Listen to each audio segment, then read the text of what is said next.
केंद्र सरकार ने सीएए को लागू किया है और उसी का नतीजा होगा कि पाक से विस्थापित हजारों लोगों को एक बार नागरिकता मिल पाएगी। मैं इस वक्त जयपुर के मानसरोवर इलाके में हूं और आप ये तमाम लोग जो मेरे साथ इस वक्त नजर आ रहे हैं, इनमें से ज्यादातर पाक विस्थापित हैं। इन्हें इंतजार था अपनी नागरिकता का और इनके साथ एक संगठन भी लगा हुआ था जो लगातार इन लोगों की नागरिकता के लिए प्रयास कर रहा था। ये तमाम लोग इस वक्त खुश हैं क्योंकि केंद्र सरकार के इस कदम से इन लोगों को नागरिकता मिलेगी। मेरे साथ जय आहूजा हैं जो पिछले कई सालों से लगातार पाक विस्थापितों की नागरिकता को लेकर प्रयासरत हैं। जय, ये बताएं क्या फर्क पड़ेगा इस सीएए से? पुराना जो एक्ट था 1955 का, उसमें एक शर्त थी कि यदि आप पाकिस्तान से विस्थापित माइनॉरिटी हैं और आपका या आपके माता पिता का जन्म 15 अगस्त 1947 से पहले हुआ है तो ही आप जल्दी नागरिकता के पात्र हैं।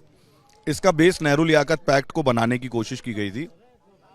नेहरू लियाकत पैक्ट में कॉन्ट्राडिक्शन ये है कि नेहरू लियाकत पैक्ट ये कहता है कि पाकिस्तान से आने वाले हर माइनॉरिटी को भारत अनिवार्य रूप से शरण देगा और उनकी जल्दी नागरिकता का प्रबंध करेगा। ये राइडर लगने से ये जो हमारे नौनिहाल छोटे छोटे बच्चे खड़े हैं, इनके माता पिता का जन्म 15 अगस्त 1947 से पहले नहीं हुआ तो ये 12 साल के क्लॉज में जनरल रजिस्ट्रेशन में जाते थे।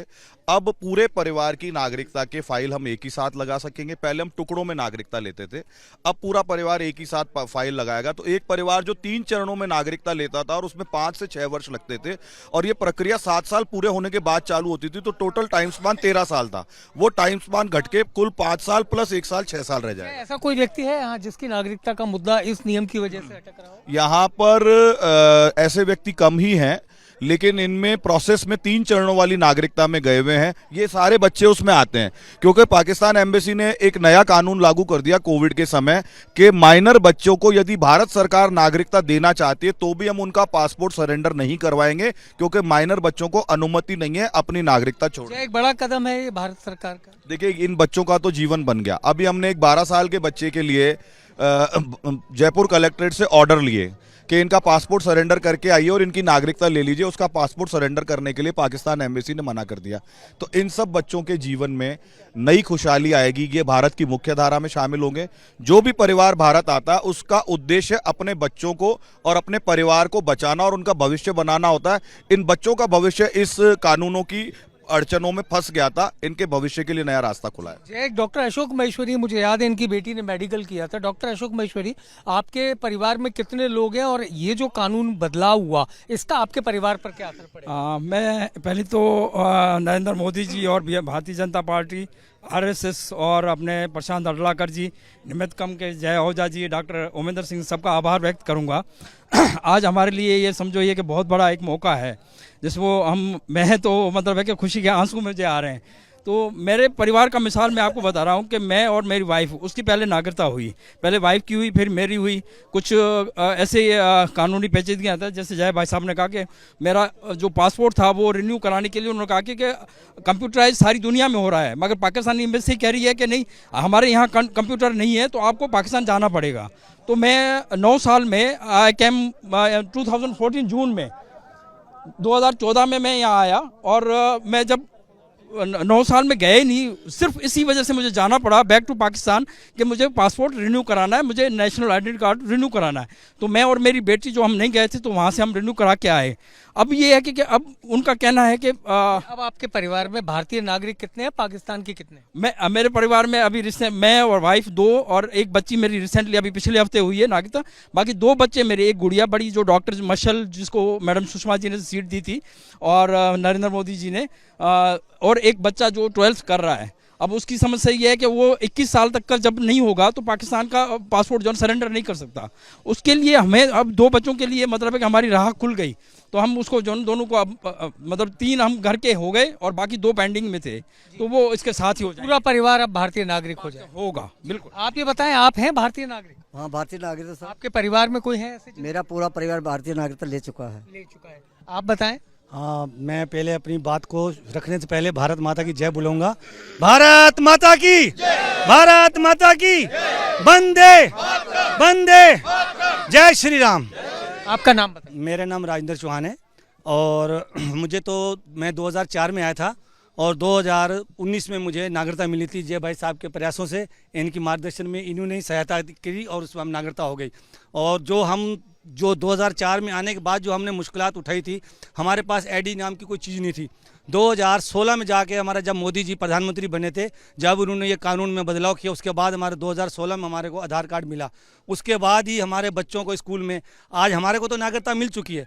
जो मेरे बच्चे यहाँ पैदा हुए, आप जैसे सीआईडी में वगैरह में ये चीज़ कहते हैं उन बच्चों को भी आपको नागरिकता दिलवाने, जबकि बच्चे यहाँ पैदा हुए हैं। लेकिन अब ये जो सीए का कानून भारत सरकार ने लागू किया, मोदी जी और अमित शाह जी की बड़ी बड़ी मेहरबानी है, जो इन गरीबों पे उन्होंने दया दृष्टि दिखाई और इतने लंबे इंतजार के बाद ये आपके परिवार को कोई फायदा हुआ? नागरिकता होने के बाद सारा फायदा मिला। आज हमारे बच्चे स्कूल में पढ़ रहे हैं और पूरे परिवार अपना काम वगैरह, कहीं भी जाना आना, पहले तो अगर जहाँ से जोधपुर जाते थे या जैसलमेर जाते थे तो कई बार उनमें कोई चुगली मारते तो पकड़ में डर के जाते थे। अब तो कोई वो नहीं है। आपके परिवार में है कोई जिनकी नागरिकता बाकी है? मेरे परिवार में एक बच्चा था, उसको अभी रिसेंटली 1 हफ्ता हुआ नागरिकता मिली है। अभी सीए में इन लोगों का फायदा होने वाला है। जो नए परिवार आए हैं तो उनके बच्चों का एडमिशन नहीं हो रहा था, तो वो पढ़ाई से वंचित बैठे थे। तो सीए लागू होने से काफ़ी लोगों को ये रिलीफ मिलेगा, जो उनको मतलब आम नागरिक को जो सुविधा मिल रही थी, और अब इन लोगों को ये सुविधा मिल जाएगी, तो बहुत बड़ा relief जय आपसे जानना चाहूंगा कि मुझे ये बताएं कितने परिवार ऐसे हैं राजस्थान में जो अब इस कानून की वजह से नागरिकता हासिल कर पाए?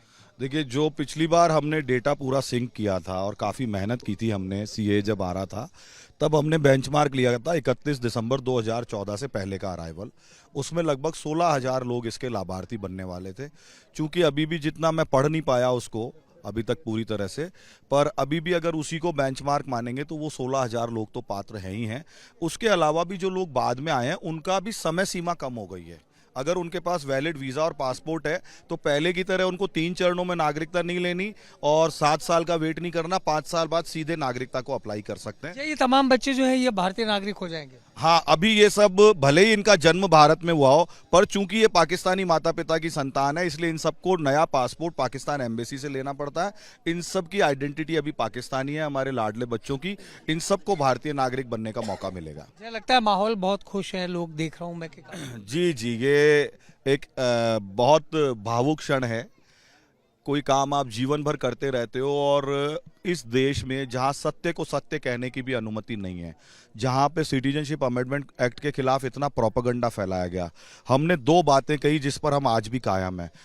पंडित जवाहरलाल नेहरू जी की सरकार ने जब एक्ट बनाया था तो उन्होंने अर्ली सिटीजनशिप के लिए 2 पात्रताएं रखी थी। एक तो भूगोल, अफगानिस्तान और पाकिस्तान तो पूर्वी पाकिस्तान का उत्तराधिकार बांग्लादेश को मिला है, तो भूगोल अभी भी वही है, क्षेत्र वही है। दूसरा उन्होंने कहा था minority of Pakistan and Afghanistan, तो आज भी लाभार्थी minority of Pakistan and Afghanistan है, बांग्लादेश उसमें अपने आप शामिल हो गया है। तो कोई बदलाव नहीं होने के बाद भी सिटीजनशिप अमेंडमेंट एक्ट में कहा गया इसमें मुसलमानों का नाम नहीं है। तो प्रश्न पूछना चाहिए नेहरू जी से, उन्होंने नाम क्यों नहीं रखा? देखिए क्या हुआ, जब रूटीन में वीजा मिलना बंद हो गए, कई हिंदू ऐसे हैं जिनके पास में भारतीय गारंटर नहीं होता स्पॉन्सरशिप देने के लिए, तो ऐसे लोगों को भी निकलना होता है अपनी बहन बेटी और परिवार की इज्जत बचाने के लिए। ऐसे बड़ी संख्या में धार्मिक वीजा 30 दिन का लेकर के लोग भारत आ गए और उन्होंने आकर के यहाँ प्रशासन के समक्ष सरेंडर कर दिया, आप हमें भले ही जेल भेज दो लेकिन पाकिस्तान नामक नर्क में नहीं जाएंगे। उनका वीजा 29वें दिन 30वें दिन एक्सपायर हो गया। वो आए तो लीगल ही है, इमिग्रेशन करा के आया और उनका केस रजिस्टर्ड है सरकार और सीआईडी के पास में, लेकिन कानूनी अड़चनों के कारण उनके एक्सपायर पासपोर्ट और वीजा पे वो यहाँ रह रहे हैं। उन सब परिवारों का रास्ता इससे खुलने वाला है। ये एक बहुत बड़ी बात है जिसको हमें समझना चाहिए। ऐसे दुखियारों का कोई धनी दोरी नहीं था, ना उनकी स्लम्स में बिजली है ना पानी, और सबसे बड़ी बात क्या है, आइडेंटिटी नहीं है। और ये सारे के सारे 90% लोग दलित और आदिवासी हिंदू समाज से आते हैं। आपके साथ एक व्यक्ति और है, इनसे जानना चाहूंगा। जय भारत माता की। नक्ताराम जी है जी। नक्ताराम जी, आप कब से हैं भारत में? मेरे को तकरीबन 9 साल हो गए हैं, लेकिन हमें नागरिकता 2023 में मिल गई है। लेकिन हमारे बच्चों का जो है ना, वो भी नागरिकता जो है ना, वो फाइल तो लगी हुई है लेकिन वो प्रोसेस में चल रही है, ठीक है ना। अब हमारे छोटे बच्चे हैं, पोतियां उनके नहीं। अब जो 18 साल से व्यक्ति ऊपर है, जो बच्चे हमारे, उनकी जमा है, और जो छोटे बच्चे उनके नहीं है, समझा। तो ये कानून लगने से हमें बहुत आशा है कि हमारे बच्चों का भविष्य बन जाएगा। अच्छा काम किया मोदी जी। अरे बहुत बढ़िया काम किया। ये तो काम पहले हो जाना चाहिए, लेकिन देर से है, दुरुस्त है।